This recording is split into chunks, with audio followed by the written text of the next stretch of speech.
बिस्मिल्लाहिर्रहमानिर्रहीम। अस्सलाम वालेकुम डियर स्टूडेंट्स। आज का जो हमारा नेक्स्ट लेक्चर है दैट इज रिगार्डिंग लाइसोसोम। बेटे किससे रिलेटेड है? बेटा दो ऑर्गेनेल्स पढ़ेंगे हम इस लेक्चर में, एक लाइसोसोम के बारे में और दूसरा माइटोकॉन्ड्रिया के बारे में। ठीक है। लाइसोसोम पिछले प्रीवियस लेक्चर में बेटा मैंने आपको बताया कि जब रफ एंडोप्लाज्मिक रेटिकुलम कोई प्रोटीन बनाते हैं तो उन प्रोटीन्स को हम किसी मेम्ब्रेन में बाउंड करते हैं। जब उस प्रोटीन को किसी मेम्ब्रेन में बंद कर देते हैं तो मेम्ब्रेन में बंद करने की जिम्मेदारी किसकी थी? गोल्जी अपरेटस की। किसकी थी? गोल्जी अपरेटस की। और गोल्जी अपरेटस से बेटा जब किसी प्रोटीन को हम पैक करके निकालेंगे तो वो बेटा हमारे पास एक वेजिकल के स्ट्रक्चर के अंदर, यानी एक मेम्ब्रेन के अंदर प्रोटीन पैक कर दी है। मेम्ब्रेन के अंदर प्रोटीन पैक कर दी है। तो यहाँ पे हमारे पास लाइसोसोम का स्ट्रक्चर बिल्कुल उस वेजिकल जैसा होगा जो अभी अभी गोल्जी अपरेटस से बन के निकली है। जो अभी अभी कहाँ से बन के निकली है? गोल्जी अपरेटस से। तो हम कहते हैं कि lysosomes are actually single membrane bounded organelle. बेटे कैसे हैं?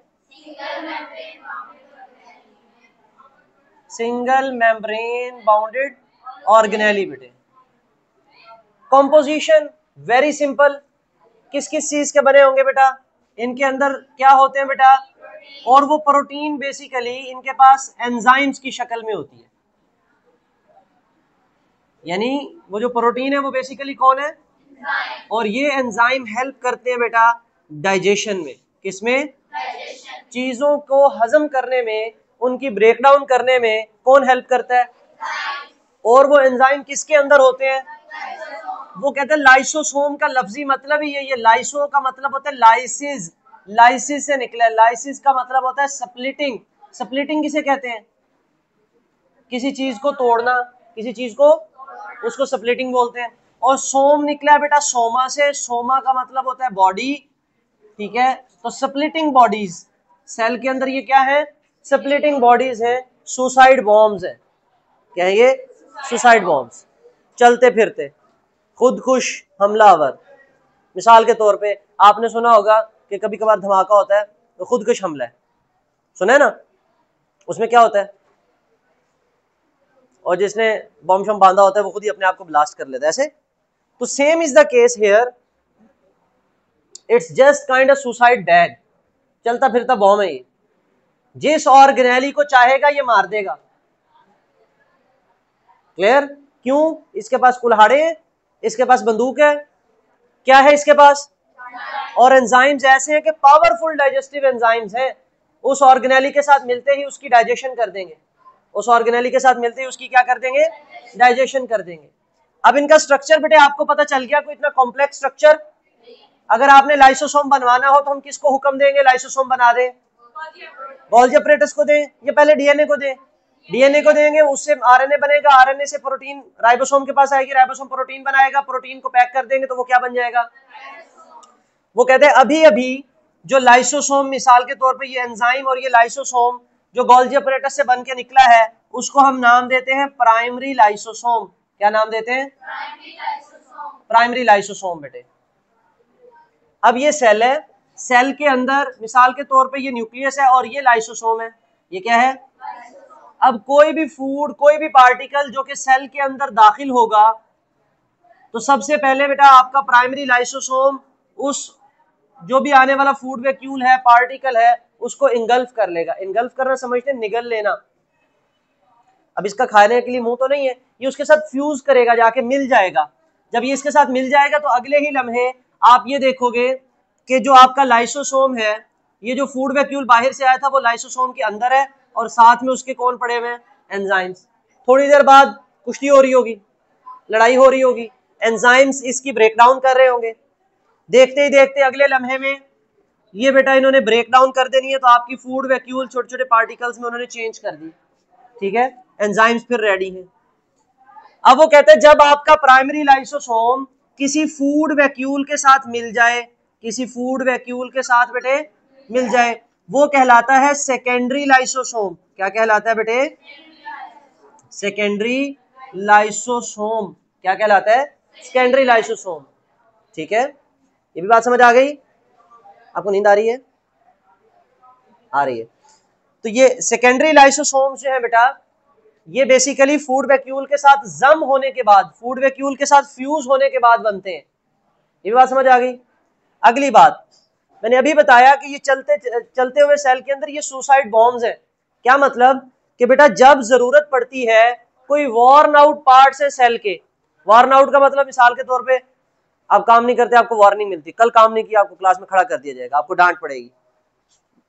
तो वॉर्न आउट पार्ट्स इनको कह दिया जाता है यार ये अब जो है ना ऑर्गेनेली पुराने हो गए, ये सेल में काम नहीं कर रहे, लिहाजा इनको यहां से खत्म करो। अब ऐसे थोड़ी है कि सेल उसको ऑर्गेनेली को बेघर करके यूं फेंक देगा, पटाख करके, ये कोई गली मोहल्ला है जब उठा के बाहर फेंक देगा, नहीं। अब वो किसके हाथ चढ़ेगा फिर? लाइसोसोम। लाइसोसोम कहेगा रुक तेरी ऐसी की तैसी मैं करता हूँ। लाइसोसोम अपने ही बेटा, जब हमें स्टारवेशन होती है, हमें भूख लगती है, आप भूख लगने से मुराद ये नहीं कि आप नाश्ते की भूख लगी हुई आपको, ऐसे नहीं, ये वाली नहीं।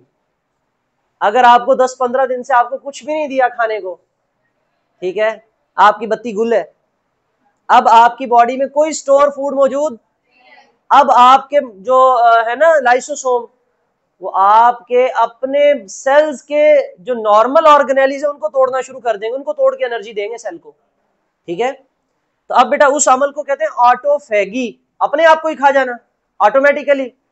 जो पुराने सेल के ऑर्गेनेलीज होंगे उनको भी खत्म कर दिया जाता है, पुराने सेल के ऑर्गेनेलीज होंगे उनको भी ठिकाने कौन लगाता है? अब लाइसोसोम क्या करेंगे बेटा, उसको तोड़ेंगे, उसमें से काम की चीजें जो होंगी बेटा वो यहाँ पे साइटोप्लाज्म में निकल आएंगी, और जो काम की चीजें नहीं होंगी उनको ऐसी थैली में पैक करके एक्सोसाइटोसिस के जरिए बाहर निकाल दिया जाएगा। एक अमल होता है, उसके जरिए फिर बाहर निकाल देंगे, वो ब्लड में जाएंगे, ब्लड के जरिए किडनी वडनी फिल्टर करके उसको बॉडी से निकाल देंगे मटेरियल को। बात समझ आ रही है? अब ये देखो, ये जो डाइजेशन का प्रोसेस हुआ है ये सेल के बाहर हुआ है, ये सेल के अंदर, जो बेटे सेल के अंदर है, इसलिए हम कहते हैं कि lysosomes are involve in intracellular digestion. बेटे किस अमल में शामिल है बेटा? Intracellular digestion. किस में हेल्प करते हैं ये? इंट्रासेलुलर डाइजेशन में। ये भी बात क्लियर? तो लाइसोसोम इतनी सी कहानी है। बेसिकली डिस्कवर किए थे Christian Rene de Duve, scientist का नाम है क्रिश्चियन रेने डी डव। ये डव साबुन वाला नहीं है, दूसरे वाला है, ठीक है। कुछ बच्चे Christian Rene de duck, duck लिख देते हैं, बेचारे को बतख बना देते हैं। तो ये इसने बेटा सेल के अंदर छोटे छोटे single membrane bounded organelles discover किए। इसने कहा इस ऑर्गेनेली के अंदर सिर्फ एंजाइम्स है और उसके ऊपर कवर चढ़ा हुआ है बस। और जब ये ताजा ताजा बन के आते हैं तब इनका नाम क्या होता है? जिस चीज की इन्होंने ब्रेक डाउन करनी है जब ये उसके साथ मिल जाते हैं तो ये क्या कहलाते हैं? उसके बाद ये फूड वैक्यूल की स्प्लिटिंग करते हैं, उसमें से काम की चीजें साइटोप्लाज्म में भेज देते हैं कि सेल इस्तेमाल कर ले, और जो नकारा बेकार चीजें हैं उनको सेल से बाहर निकाल देते हैं, ठीक है। और उसके बाद बेटे ये सारी की सारी कहानी सेल के अंदर हो रही है डाइजेशन का अमल, तो इसलिए हमने इसको क्या नाम दे दिया? Intracellular digestion. किस चीज का नाम दिया? इनको बनाने का अमल बेटे आपने देख लिया कि रफ एंडोप्लाज्मिक रेटिकुलम प्रोटीन बनाते हैं। रफ एंडोप्लाज्मिक रेटिकुलम के बाद प्रोटीन बनाने के बाद बेटे वो गोल्जी ऑपरेटस के पास जाते हैं, गोल्जी ऑपरेटस उसको पैक करते हैं, पैक करने के बाद जो गोल्जी वेसिकल्स होती हैं बेसिकली वही क्या है? प्राइमरी लाइसोसोम्स है। वही क्या है? प्राइमरी लाइसोसोम्स है। अगर उसके अंदर आपने क्या बंद किए हैं, इसके अलावा अगर कोई और प्रोटीन है तो फिर वो लाइसोसोम नहीं है बेटा। ये क्लियर? दूसरा ऑर्गेनेली जो आज हमने पढ़ना है बेटा that is mitochondria. That is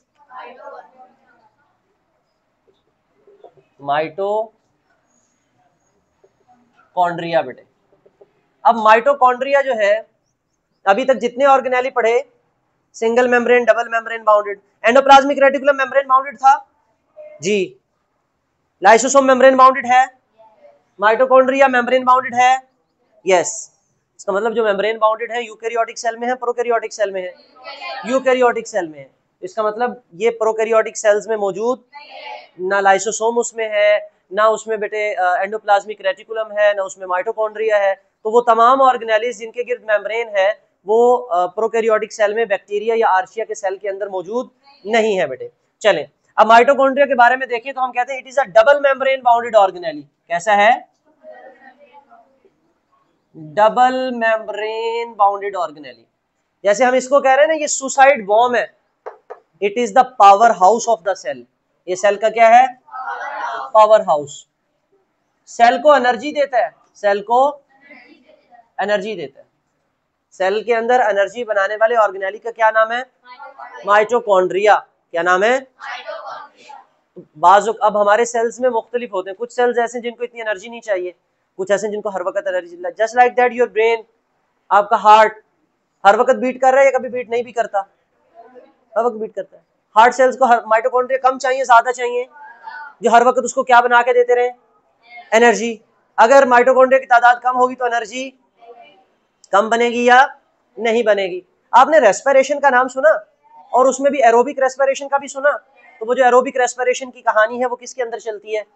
mitochondria के अंदर। जो हम कहते हैं ना हम ग्लूकोज खाते हैं, ग्लूकोज हमारी बॉडी का फ्यूल है, उसकी ब्रेकडाउन होती है, जो फाइनल ब्रेकडाउन है ग्लूकोज की वो किस में जाके होती है? माइटोकॉन्ड्रिया में। जो हम सांस लेते हैं, हम कहते हैं ना हमें ऑक्सीजन चाहिए, चाहिए ना ऑक्सीजन जिंदा रहने, वो ऑक्सीजन बेसिकली किसके अंदर जाके रिएक्शन करती है और किसकी ब्रेकडाउन करती है? ग्लूकोज की। फाइनल ब्रेकडाउन जो ग्लूकोज की होनी है कहां जाके होनी है? और उसके जरिए क्या निकलनी है? एनर्जी। और वो एनर्जी किसको मिलनी है? सेल को। सेल को मिलेगी तो मतलब किसको मिल रही है? हमें मिल रही है एनर्जी। नहीं पल्ले पड़ रही बातें? तो सेल का पावर हाउस कौन है? माइटोकॉन्ड्रिया। सेल में सुसाइड बॉम्ब कौन है? प्रोटीन की फैक्ट्री कौन है? राइबोसोम्स। एंडोप्लाज्मिक रेटिकुलम में भी रफ एंडोप्लाज्मिक रेटिकुलम, क्योंकि उसके पास भी राइबोसोम्स है। पैकिंग की फैक्ट्री कौन है? पैकिंग मशीन गोल्जी अपरेटस है। ब्रेन कौन है? न्यूक्लियस, क्योंकि उसके अंदर क्या है? डीएनए। तो बेटा ये डबल मेम्ब्रेन बाउंडेड ऑर्गेनेली है, पावर हाउस है। अच्छा अब हम इसका थोड़ा सा स्ट्रक्चर देख लेते हैं, थोड़ा सा क्या सारा ही देखेंगे। ये देखें, ये इसकी बेटे आउटर मेम्ब्रेन है, it is smooth. Outer membrane कैसी है? स्मूथ। लेकिन अंदर वाली मेम्ब्रेन बेटा फोल्डिंग्स बनाती है। अंदर वाली मेम्ब्रेन क्या बनाती है? फोल्डिंग्स बनाती है। ये आउटर मेम्ब्रेन, क्योंकि हमने कहा ना डबल है, एक आउटर है और एक क्या है? इनर। और ये जो बेटे फोल्डिंग्स हैं, ये फिंगर लाइक प्रोजेक्शन, ये जो टेढ़ी मेढ़ी चीजें हमने बना दी, इनको हम नाम देते हैं क्रिस्टी। क्या नाम देते हैं? क्रिस्टी का नाम देते हैं बेटे, ठीक है। सिंगुलर, ये सिंगुलर है क्रिस्टी, प्लूरल होगा तो क्रिस्टा, ठीक है। अच्छा इसके अलावा देखें, इसके अंदर फ्लूइड होता है, उस फ्लूइड को हम कहते हैं मैट्रिक्स। क्या कहते हैं? Mitochondrial matrix. क्या कहते हैं?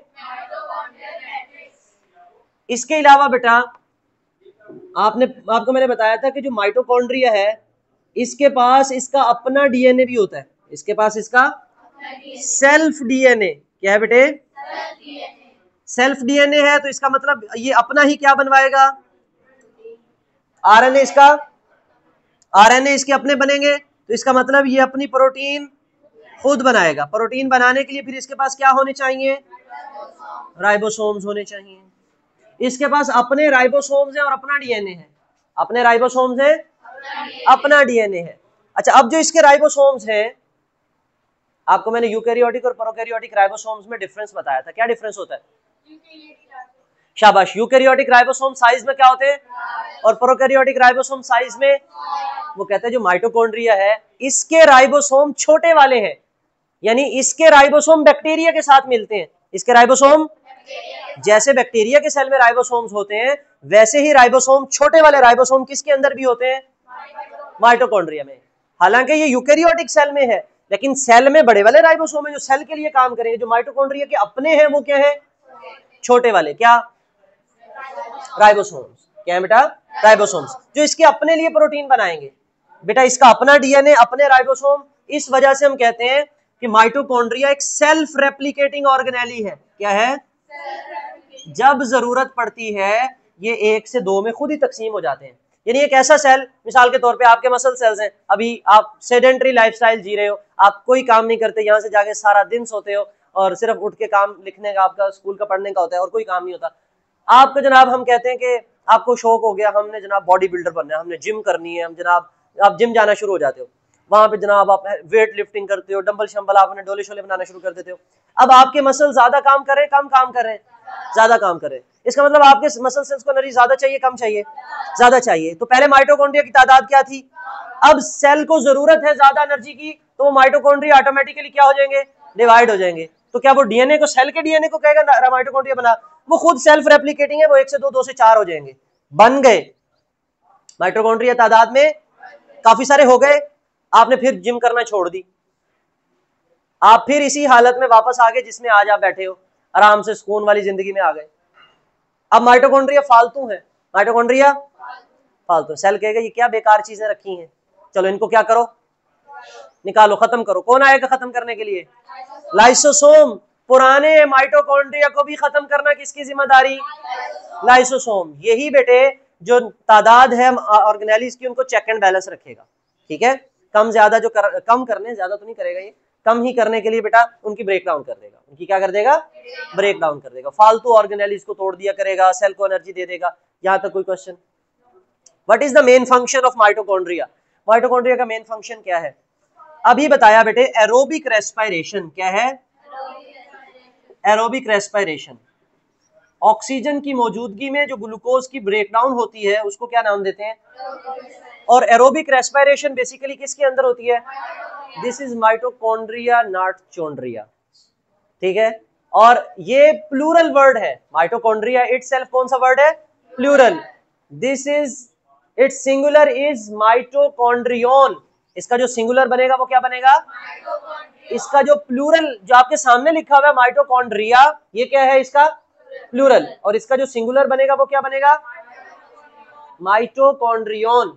वो एक होगा। माइटोकॉन्ड्रिया के गिर्द कितनी मेम्ब्रेन्स हैं? Outer is smooth, inner gives in foldings called cristae. ये बेटे क्रिस्टी इतनी, अगर सिंपल हम छोटे वाली ऐसी गोल मेम्ब्रेन बना देती तो उसमें फर्क क्या आता? सरफेस एरिया, कर्व्स का नहीं, सरफेस एरिया का फर्क आता। बेटा ये जो अंदर हमने टेढ़ी मेढ़ी करके मेम्ब्रेन रखी है, ये बड़ी है। अगर इसको हम सीधी सीधी रखते तो छोटी मेम्ब्रेन आती ना, हमने इसको टेढ़ा मेढ़ा करके अंदर एडजस्ट कर दिया। अब जितनी बड़ी मेम्ब्रेन है उतनी सरफेस क्या हो गई? जितनी सरफेस ज्यादा, उतना ही सरफेस के ऊपर होने वाले केमिकल रिएक्शंस क्या हो जाएंगे? तो हम कहते हैं बेटा कि जो इनर मेम्ब्रेन है वो सरफेस एरिया ज्यादा देती है, जिसके नतीजे में एरोबिक रेस्पिरेशन, ये जनरल हम कह देते हैं कि जो मेम्ब्रेन बाउंडेड रिएक्शंस होने वो ज्यादा होते हैं। जो मेम्ब्रेन बाउंडेड रिएक्शंस होने वो क्या होने? ज्यादा होने। ये भी बात समझ आ गई। इसके अंदर एक फ्लूइड टाइप मटेरियल है जिसका नाम क्या है? इसका अपना क्या है? अपने क्या है? राइबोसोम्स। छोटे वाले बड़े वाले? छोटे वाले। सेल्फ रेप्लिकेटिंग है। क्यों सेल्फ रेप्लिकेटिंग है? क्योंकि इसका अपना जब चाहेगा 1 से 2 में डिवाइड हो जाएगा। ठीक है, और भी 1-2 ऑर्गेनेलिज आएंगे सेल के अंदर जो सेल्फ रेप्लिकेटिंग होंगे, जो अपने जैसा ऑर्गेनेलिज खुद ही बना लेंगे और सेल को कहने की जरूरत नहीं होगी। बेटे सेल का क्या कहलाता है? ये पावर हाउस। निकाले नोट्स, बड़ी क्लासों में ना ये भी पढ़ाते हैं। इसमें F1 पार्टिकल्स होते हैं, छोटी छोटी नोब्स लगाते हैं यहाँ पे, छोटी छोटी नोब्स F1 F0 पार्टिकल्स होते हैं, उनके अंदर डिफरेंट एंजाइम्स होते हैं जो मेम्ब्रेन बाउंडेड रिएक्शंस करते हैं। बेटा पेज नंबर है बेटा हमारे पास 49। Lysosomes were discovered by the Belgian scientist Christian Rene de Duve. They are small membrane bounded vesicles that contain digestive enzymes. Lysosomes are predominantly found in animal cell. ये ज्यादातर कौन से सेल्स में है बेटा? प्रीडोमिनेंटली का मतलब, डोमिनेंट का मतलब बड़े वाजे हैं, नुमाया है, काफी सारे घूम फिर रहे हैं एनिमल सेल में। लाइसोसोम बड ऑफ, ये बेटा निकलते हैं, रिलीज होते हैं। कहां से ये छूट के आते हैं? From Golgi apparatus. Cell engulf the food, जो सेल फूड को खाते हैं, फूड देखो सेल के अंदर गई, वो किसके साथ फ्यूज होगी? With engulf the food material in the form of food vacuole. Lysosome fuses with the food vacuole and its digestive enzymes break the food present in the vacuole. Lysosomes also has the enzymes for breaking cellular. They also engulf the damaged organelle or break them. Lysosome can store certain molecules for the later use, बाद में इस्तेमाल करिए। ये देखें बेटा, ये lysosome है, यहां से बना, तो ये बेटा जब ये अभी बन के आ रहा है तो ये प्राइमरी लाइसोसोम है। क्लियर? अच्छा, ये फूड हमारे पास कहते हैं लाइसोसोम इंगल्फिंग डैमेज्ड ऑर्गेनेली। ये देखो इसने किसी ऑर्गेनेली को पकड़ लिया, जम कर लिया, उसकी ब्रेकडाउन कर दी, डाइजेशन करके उसको निकाल देगा। या ये जो लाइसोसोम्स है उन्होंने फूड वैक्यूल को, ये देखो ये फूड बाहर से आ रही है, फूड पार्टिकल बाहर से आया, सेल के अंदर गया, तो ये जाते ही लाइसोसोम के साथ मिल गया, लाइसोसोम ने उसकी ऐसी तैसी कर दी, डाइजेशन कर दी। ये देखो ये फूड वैक्यूल की डाइजेशन और ये सेल के अपने किसी ऑर्गेनेली की डाइजेशन। बेटे तो ये पुरानी जो हमारे पास डायग्राम थी उसके अंदर बड़े अच्छे तरीके से बयान किया गया था कि ये प्राइमरी लाइसोसोम है और ये सेकेंडरी लाइसोसोम है। यहां तक बात समझ आ गई बेटे? अच्छा बेटे, इसी तरह हमारे पास ये देखें, ये फेडरल बोर्ड की बुक ने बड़े अच्छे तरीके से बताया कि रफ एंडोप्लाज्मिक रेटिकुलम से प्रोटीन गई, प्रोटीन गोल्जी अपरेटस के पास गई, उसने पैक किया, लाइसोसोम बन गया, ये फूड वैक्यूल बाहर से आया, ये डाइजेशन, और ये बेटा लाइसोसोम एनगल्फ डैमेज सेल्स। हमारे पास इतनी बनी हुई है, ये वाली जगह हमारे पास नहीं है। ठीक है, कॉपी पेस्ट नहीं किया, डायग्राम वही है। अच्छा, उसके बाद है बेटा हमारे पास पेज नंबर 49 पे ही माइटोकॉन्ड्रिया, सिंगुलर बोले तो mitochondrion are the power house of the cell because they perform the reactions of aerobic respiration in which oxygen is used to release energy in the form of ATP is adenosine triphosphate। ये energy molecule है। जैसे हमारे लिए Pakistani currency मानी रखती है, आपने कोई भी चीज खरीदनी हो तो आप पैसों से खरीदते हो, पाकिस्तानी करेंसी रुपीज में, तो इसी तरह बेटे सेल के पास जो पैसे हैं वो ATP है, सेल के पास जो कॉइन्स हैं, सेल के पास जो चीजें खरीदने के लिए एनर्जी है वो किस शक्ल में है। जब भी सेल को कोई चीज चाहिए होगा तो वो क्या खर्च करेगा, जैसे आप क्या खर्च करते हो ऐसे। Mitochondria the double membrane bounded present only in the outer membrane of the mitochondria is but the inner membrane forms many, these folds are called, they increase the surface area for the inner fluid like the कहते हैं कि fluid like material called matrix। तो mitochondria contain their own DNA and ribosome, the ribosomes of the mitochondria are more similar to the prokaryotic ribosomes than to the eukaryotic ribosomes। यहाँ तक बात समझ में आ गई बेटा, यहाँ तक कोई क्वेश्चन। ये डायग्राम बनी नजर आ रही है, इसके पास देखो अपना भी DNA, अपने ही ribosome, cristae, matrix, outer membrane, inner membrane. Any question? Okay बेटे, नेक्स्ट लेक्चर में हम प्लास्टिड के बारे में डिस्कस करेंगे। तब तक के लिए बेटा अल्लाह हाफिज।